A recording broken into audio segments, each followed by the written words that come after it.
Frank Zappa stood on the loading dock of Montreux Theatre on Lake Geneva with the Mothers of Invention and the Swiss Fire Department as he watched the theater burn to the ground in roughly 30 minutes on a cold, wintry night. People had jumped out of the windows and rushed out the venue to escape where the band had just been playing their encore.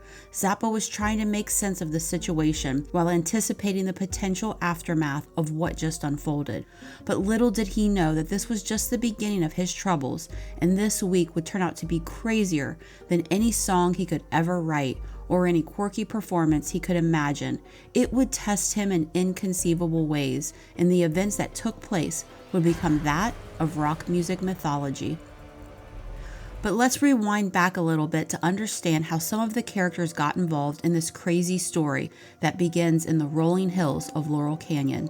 Mark Volman and Howard Kalin met as teenagers in high school in the early 60s. The two sang in the high school's cappella choir, where Volman soon heard about Kalin's surf music band, the Night Riders. Volman joined the group as a saxophonist just before the group changed its name to the Crossfires. After being signed to White Whale Records, the group rebranded itself as folk rock under the name The Turtles, an intentionally stylized misspelling inspired by the Birds, which a record executive quickly changed to the Turtles. Mark Volman and Howard Kalin moved to Laurel Canyon in 1965. They were among the first wave of 60s rockers to settle in the artist enclave, renting a house on Lookout Mountain. And much like the Birds, the Turtles' first single, a cover of Dylan's It Ain't Me Babe, took off in the summer of '65. Suddenly, these kids from Westchester High were opening for big acts. Then, a song that was rejected by countless bands before the Turtles recorded it, Happy Together, would become a huge hit in '67, knocking the Beatles' Penny Lane out of the #1 spot. For all my life, me and you, and you and me. They followed up with hits like Eleanor,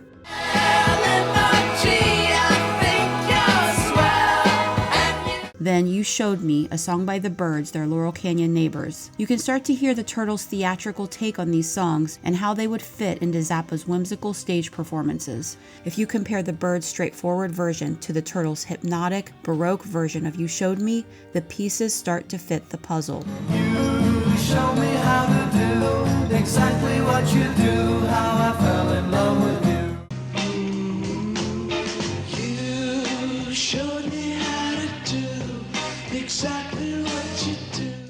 Towards the end of '69, the group released its next album, Turtle Soup, critically well received and produced by the Kinks' Ray Davies, inspired by the revered '68 concept album, The Kinks Are the Village Green Preservation Society. You can hear the influence and also the reason Zappa snagged them up. Now it's night, Halloween Boulevard comes out.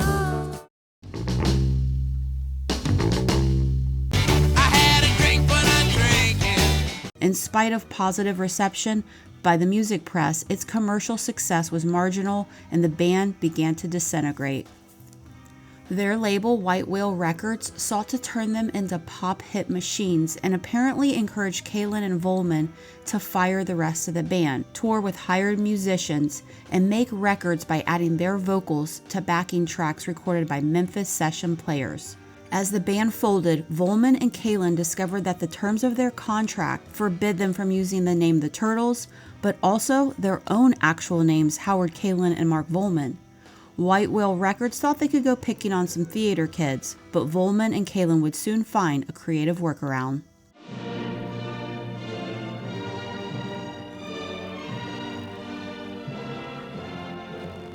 Hello, my name is Frank Zappa. I'm a rock and roll musician. I'm a composer, and I make movies. Frank Zappa, on the other hand, took the scenic route to Laurel Canyon. Zappa didn't grow up dreaming of pop stardom. In high school, he was drawn to a variety of different musical genres, from R&B to classical, and that would evolve into his eclectic and experimental style. By the early 1960s, he was living in the town of Lancaster, recording strange sound collages in his room and playing R&B bars. He wasn't part of the LA scene yet, but he was orbiting it. That changed in 1965 when Zappa took over a blues bar band called the Soul Giants and transformed it into his first real creative vehicle, the Mothers of Invention. They weren't just your run-of-the-mill band. They were a statement, satirical, absurd, experimentation wrapped in doo-wop and feedback. Under Zappa's leadership, the Mothers lineup would be ever-changing. In 1966, Zappa released Freak Out, one of the first concept albums. It was part social commentary, part music experimentation. A record that somehow combined R&B, musique concrete, and anti-establishment. I dream of you in the afternoon. Overnight, he became the face of the freak scene in Los Angeles. But Zappa didn't exactly fit in with the Flower Children. While they were dropping and preaching free love, he was writing symphonies and mocking their slogans. Still, by the mid-60s, he found himself drawn to the gravitational pull of Laurel Canyon. Zappa moved into a large ramshackle log cabin at 2401 Laurel Canyon Boulevard, a place with its own history, once rented by silent film star Tom Mix and later turned into a rehearsal space. Zappa turned it into freak utopia with jam sessions that spilled into the early morning. Kaylin discusses their early days with Zappa. Back in the era of 66 and 67, before Happy Together hit, we were still LA street people working in the same clubs and stuff. There was enough of a camaraderie there, not only through knowing him, but also through Herb Cohen and going to the Zappa log cabin in Laurel Canyon. Hold tight, Daddy, don't you blow your door. Everything's under control. I can't understand. Out of sight. Out of sight, yeah. Listen, are you hung up? He goes on, I worshipped We Were Only In It For The Money, one of the greatest rock albums of all time. The cover art too. It was better to me than the Beatles were at that time. There were a lot more content, a lot more undertone, a lot more subplot, a lot more Wake Up America kind of thing. Whether it was real or imagined, I thought that Frank was the most brilliant writer that I had ever seen. Socially since Dylan. I love the Beatles stuff, and not to take away from it, but this was new. I wore out copies of it. He's gonna bump you up, yeah. He's got a gun, you know. If he didn't get you in Laurel Canyon, he won't get you here. Nobody made distinctions in that canyon of dreams back then as to what type of music you were doing. If you were Lester Chambers and you were living in that canyon, Joni Mitchell didn't question what type of music you were doing. Nobody did. Everybody was in there for themselves, to make their music shine for a minute while the bright stars were already living there. We didn't want to change things. We wanted so badly to be a part of it that finding our place was so important. I'm not sure as Turtles we ever found our place, but as mothers, we sort of busted out of our comfort zone a little bit. I think the Turtles were comfortable for us. After the Turtles collapsed under the weight of their record label pressures in 1970, Zappa extended an invitation to Volman and Kaylin. He saw in them a perfect pairing of musical chops and fearless absurdity. They accepted. Suddenly, the once clean-cut pop singers were thrust into a world of extended solos, dirty jokes, and avant-garde breakdowns. And since they couldn't use their real names due to the contract restrictions, they joined under pseudonames, the Fluorescent Leech and Eddie, later shortened to Flo and Eddie. Mark Volman became Flo, short for Fluorescent Leech, while Howard Kaylin became Eddie, a humorous take on their road managers' nicknames. It was perfect. They were funny, fearless, and willing to go wherever Zappa's unusual visions led them. In early 1971, Turtles bassist Jim Pons joined as well. Together, they pushed the limits of what a rock concert could be, sometimes brilliant, sometimes bizarre, but never boring. Just bear in mind some of the important things that you have to discuss with these people. On December 4th, 1971, the Montreux Casino stood proudly on the edge of Lake Geneva. Inside, the air was electric. Frank Zappa and the Mothers of Invention were deep into their set, performing for a sold-out crowd. The venue, made largely of old timber and fitted with red velvet and aged woodwork, was known for its character. No one gave it a second thought, though. The music was strange, loud, and hypnotic, and the crowd was fully immersed. Then, during their encore, and out of nowhere, a bright light streaked across the room. A member of the audience had fired a flare gun into the air. The flare arced upward and lodged into the ceiling above the stage. For a moment, it seemed like a prank, harmless and bizarre. But seconds later, smoke began to curl from the rafters. The flames took hold almost instantly. You can hear Howard say fire. Fire! Arthur Brown, in person. Zappa saw it before most of the crowd. Without panic, he stepped up to the microphone and made a calm announcement. If you'll just calmly go towards the exit, ladies and gentlemen.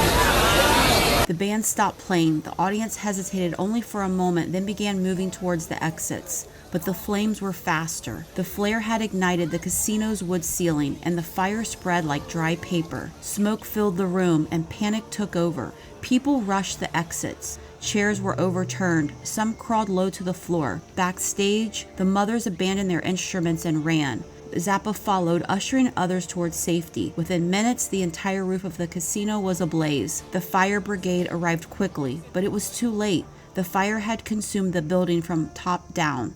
Miraculously, no one was killed. The crowd had evacuated just in time. In the audience was Deep Purple singer Ian Gillan, who saw 2 flares shot by someone seated behind him. Deep Purple ended up looking at the fire from a nearby restaurant and watched as a layer of smoke covered the adjacent Lake Geneva.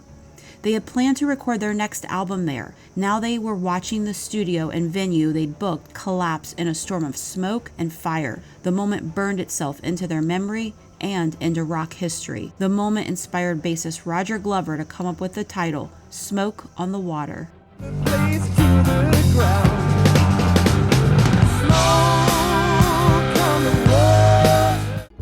The casino was gone, the gear was lost, but everyone had survived. It was just the start of Frank Zappa's worst week ever. Ça aurait été vraiment très difficile. Beaucoup de gens se sont dirigés vers la sortie et elles étaient bloquées. Et ils ont cassé les vitres et ils sont passés à travers.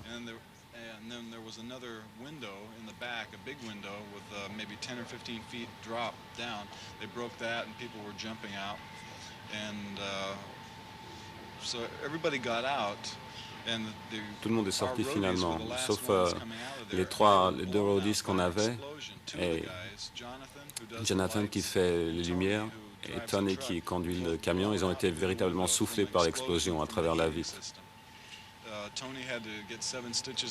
Tony a eu 7 points de suture sur ses doigts. Ils ont été blessés tous les 2, mais légèrement. Il n'y en a eu que 3 à l'hôpital seulement, alors que la plupart ont juste souffert de coupures.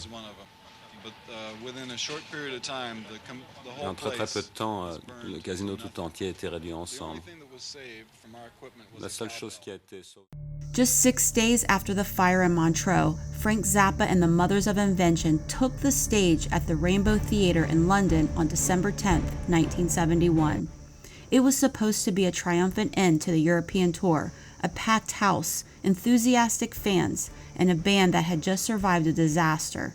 Still recovering from the chaos in Switzerland, the band played on with determination. The stage lights were warm, the set was tight. Zappa, dressed in black and standing near the edge of the stage, was locked in, conducting the band like a mad scientist, guitar slung low, eyes sharp. Frank Zappa started a cover of the Beatles song I Want to Hold Your Hand. Suddenly, a 24-year-old named Trevor Howe emerged from the crowd like a shooting meteor and flew at Zappa before he knew what hit him. No one had time to react. The attacker, a young man later identified as an overzealous fan and someone jealous over his girlfriend's crush on Zappa, had thought Zappa was staring at his girlfriend. As he stormed past security and shoved Zappa violently off the front of the stage, Zappa fell 15 feet as a result of the attack and landed on the concrete-floored orchestra pit. The band froze. Audience members screamed. At first, they thought he might be dead. Meanwhile, a fleeing Howe was caught by a group in the backstage area, and he was held there until the arrival of the police.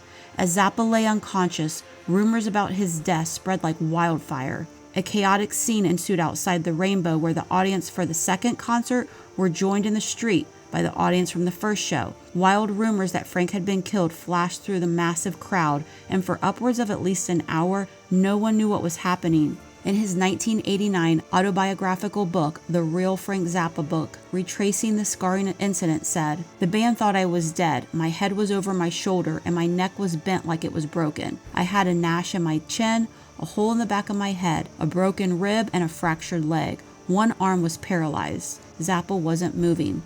He was rushed to a nearby hospital, unconscious and severely injured. The damage was extensive. He would spend months in a wheelchair, his voice permanently altered. Charged with assault with malicious intent to commit bodily harm, Howe said during his court appearance on March 8, 1972, "I did it because my girlfriend said she loved Frank." Howe was sentenced to 12 months in jail.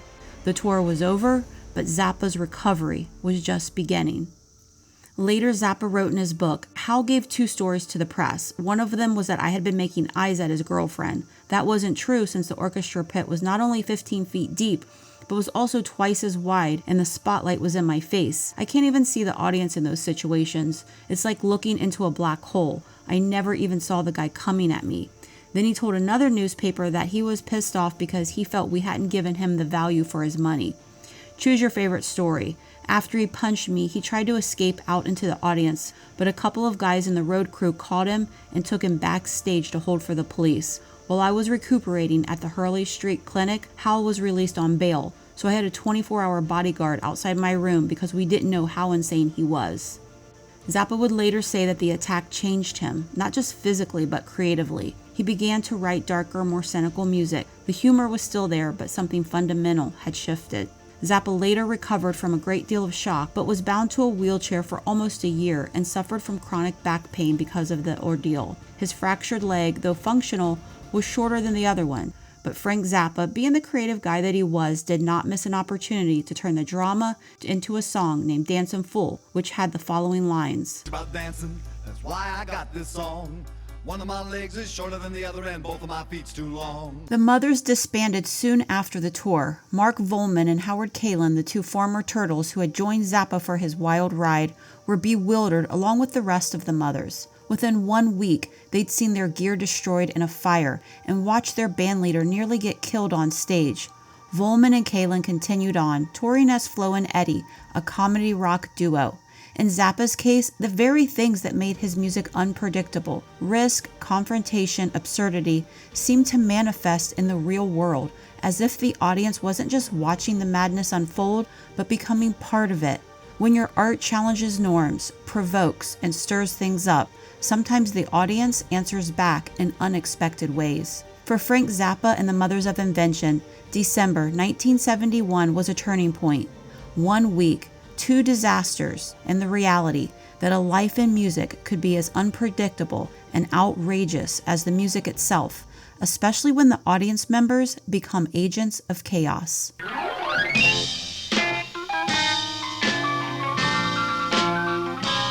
Thank you for watching. Let me know what you think in the comments below. Links to the book, albums, and playlists will be in the description. And a big thank you to those who joined or bought me a cup of coffee. I really appreciate your support. Cheers!